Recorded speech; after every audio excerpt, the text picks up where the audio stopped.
जय हिंद दोस्तों, स्वागत है आपका हमारे YouTube चैनल में। आज की वीडियो में हम लेकर आए हैं आपके लिए यहाँ पर बहुत ही महत्वपूर्ण क्वेश्चन आंसर डॉक्टर नगेंद्र जी से संबंधित।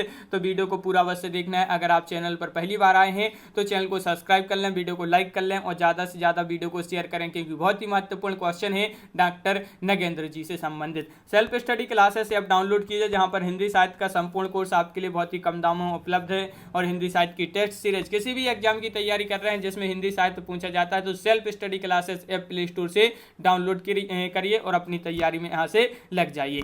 डॉक्टर नगेंद्र की बात करें तो यहां से इनका फर्स्ट क्वेश्चन पूछा जाता है इनसे संबंधित कि डॉक्टर नगेंद्र का जन्म कहां पर हुआ था, जो कि बहुत ही महत्वपूर्ण क्वेश्चन है। बताइए, आंसर बनता है तो आप कमेंट में आंसर जरूर बताएं। इनका जन्म कहां पर हुआ था, तो आपका राइट आंसर है डॉक्टर नगेंद्र जी का जन्म हुआ था अलीगढ़ उत्तर प्रदेश। उत्तर प्रदेश में इनका जन्म हुआ था, बिल्कुल सही, बहुत बढ़िया। अगला क्वेश्चन, हिंदी साहित्य में प्रथम रसवादी आलोचक कौन माने जाते हैं? डॉक्टर नगेंद्र, नंदुलाल वाजपेयी, आचार्य रामचंद्र शुक्ल, रामविलास शर्मा। रसवादी, देखिए प्रथम रसवादी आलोचक पूछा हिंदी साहित्य में तो कौन माने जाते हैं? डॉक्टर नगेंद्र आपका राइट आंसर होगा। डॉक्टर नगेंद्र का जन्म कब हुआ था ये आपको बताना है। अलीगढ़ उत्तर प्रदेश में इनका जन्म हुआ था। कब हुआ था इनका जन्म?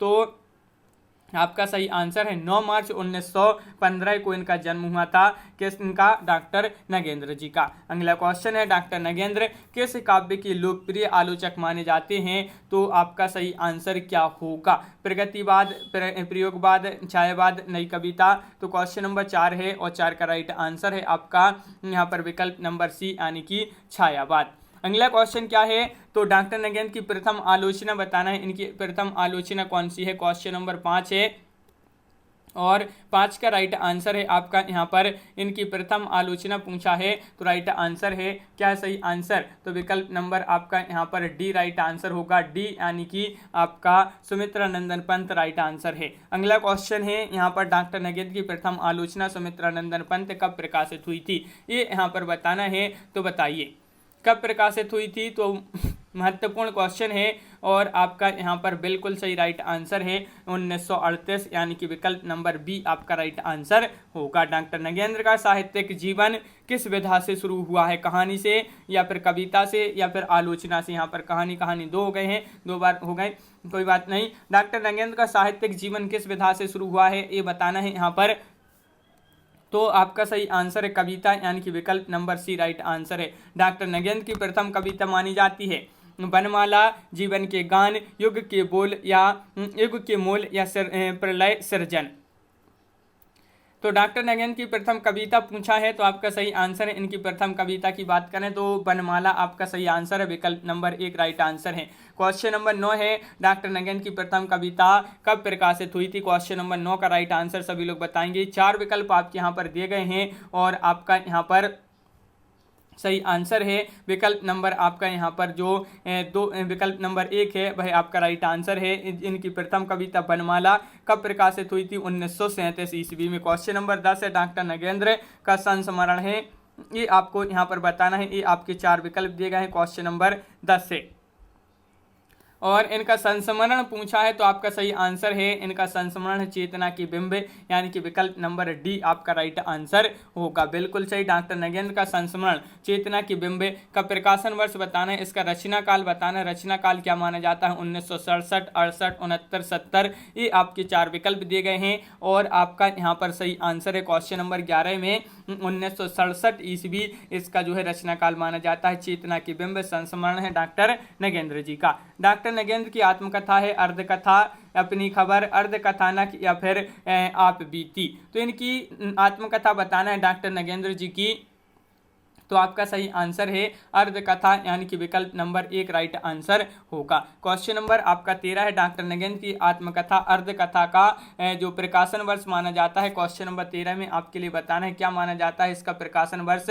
तो डॉक्टर नगेंद्र की आत्मकथा अर्धकथा का जो प्रकाशन वर्ष माना जाता है 1988 ईस्वी, यानी कि विकल्प नंबर बी आपका सही आंसर होगा। डॉक्टर नगेंद्र को किस रचना के लिए साहित्य अकादमी पुरस्कार दिया गया था? ये क्वेश्चन मोस्ट इंपॉर्टेंट क्वेश्चन पूछा गया है आपसे और इनको साहित्य अकादमी पुरस्कार मिला था किस रचना के लिए? तो क्वेश्चन नंबर 14 है और 14 का राइट आंसर है आपका यहाँ पर विकल्प नंबर क्या होगा राइट आंसर। तो बिल्कुल सही राइट आंसर बताया कि विकल्प नंबर आपका एक राइट आंसर है, रस सिद्धांत आपका राइट आंसर होगा। और साहित्य अकादमी पुरस्कार कब दिया गया था डॉक्टर नगेंद्र को, ये पूछा है आपसे यहाँ पर। तो इनको साहित्य अकादमी पुरस्कार दिया गया था, कब दिया गया था डॉक्टर नगेंद्र जी को। क्वेश्चन नंबर 15 है और 15 का राइट आंसर 1965 ईस्वी में, विकल्प नंबर सी आपका राइट आंसर होगा।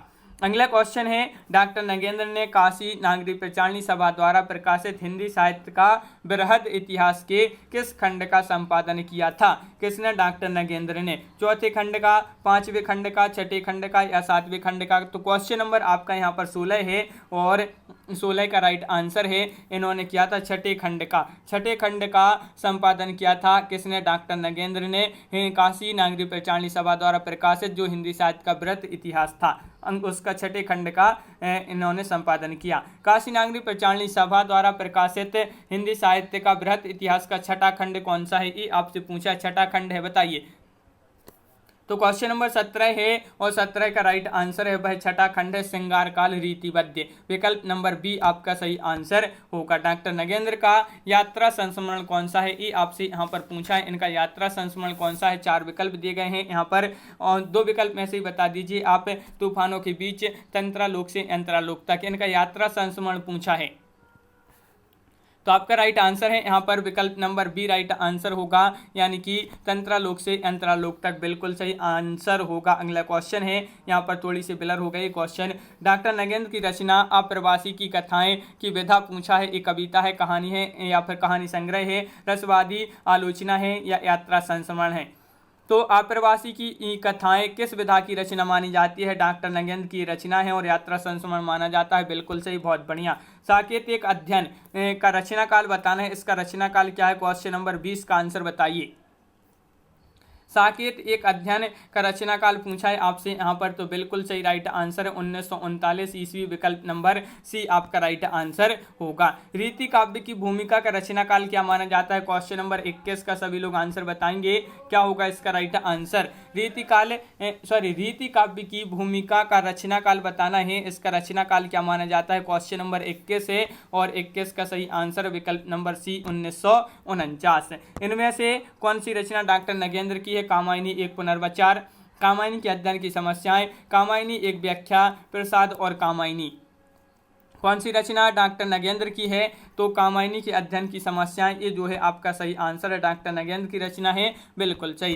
रस सिद्धांत आलोचना का प्रकाशन वर्ष क्या माना जाता है, रस सिद्धांत आलोचना का प्रकाशन वर्ष माना जाता है, क्वेश्चन नंबर 23 है और 23 का राइट आंसर है आपका यहाँ पर, क्या होगा राइट आंसर, विकल्प नंबर सी राइट आंसर 1964 ईस्वी आपका सही आंसर है, विकल्प नंबर C right answer. Doctor Nagendra ने भारतेंदु युग को क्या नाम दिया था, पुनर्जागरण, सुधार काल, पुनर्जागरण युग या फिर नवलेखन काल या फिर नया युग। तो डॉक्टर नगेंद्र ने भारतेंदु युग को एक नाम दिया था, वह नाम था पुनर्जागरण युग, यानी कि विकल्प नंबर बी राइट आंसर है। क्वेश्चन नंबर 25 की बात करें, क्या पूछा है कि डॉक्टर ने द्विवेदी युग को क्या नाम दिया था। तो डॉक्टर नगेंद्र ने द्विवेदी युग को नाम दिया था, क्या नाम दिया था, तो यहाँ पर आपका सही आंसर है। देखिए, इन्होंने भारतेंदु युग को पुनर्जागरण युग दिया था नाम, और इन्होंने द्विवेदी युग को जो नाम दिया है वह जागरण सुधार काल नाम दिया है, बिल्कुल सही। डॉक्टर नगेंद्र आदिकाल का समय निर्धारण क्या है, इन्होंने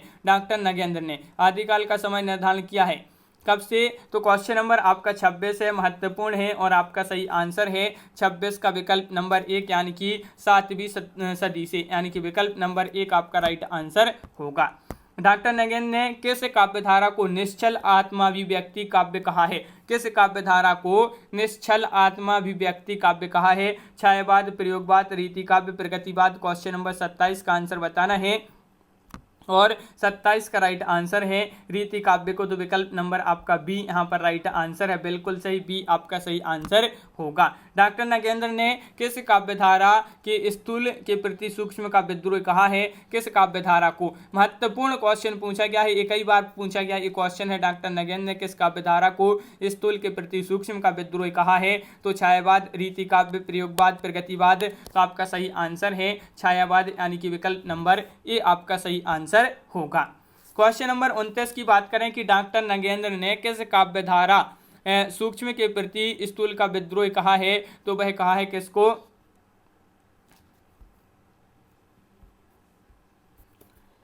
तो 6 बाद आपका राइट आंसर है विकल्प नंबर 1 आपका राइट आंसर होगा। क्वेश्चन नंबर 30 पूछा है डॉक्टर नगेंद्र ने अपनी किस आलोचना रचना को अपनी साहित्य साधना का सर्वश्रेष्ठ अंश माना है, तो क्वेश्चन नंबर 30 है और 30 का सही आंसर आपका यहाँ पर होगा, क्या होगा राइट आंसर? डॉक्टर नगेंद्र ने अपनी किस आलोचना रचना को अपनी साहित्य साधना का सर्वश्रेष्ठ अंश माना है, तो रस सिद्धांत यानी कि विकल्प नंबर 1 आपका राइट आंसर होगा। बिल्कुल सही। तो यहाँ पर अपन ने देखे बहुत ही महत्वपूर्ण क्वेश्चन आंसर थे अपने डॉक्टर नगेंद्र जी से संबंधित। कैसा लगा ये वीडियो कमेंट में जरूर बताएं। देखिए इनका जन्म 9 मार्च 1915 को जन्म हुआ था अलीगढ़ में और इनका जो निधन हुआ था 27 अक्टूबर 1999 में इनका जो है निधन हो गया था। और ये जो है हिंदी के प्रमुख आधुनिक आलोचकों में से एक थे डॉक्टर नगेंद्र। तो ये आपको याद रखना है, बहुत बढ़िया। यहाँ पर बहुत ही महत्वपूर्ण क्वेश्चन अपन ने देखे डॉक्टर नगेंद्र जी से संबंधित। तो आज की वीडियो में बस इतना ही। सभी लोग वीडियो को लाइक करें, शेयर करें, चैनल को सब्सक्राइब कर लें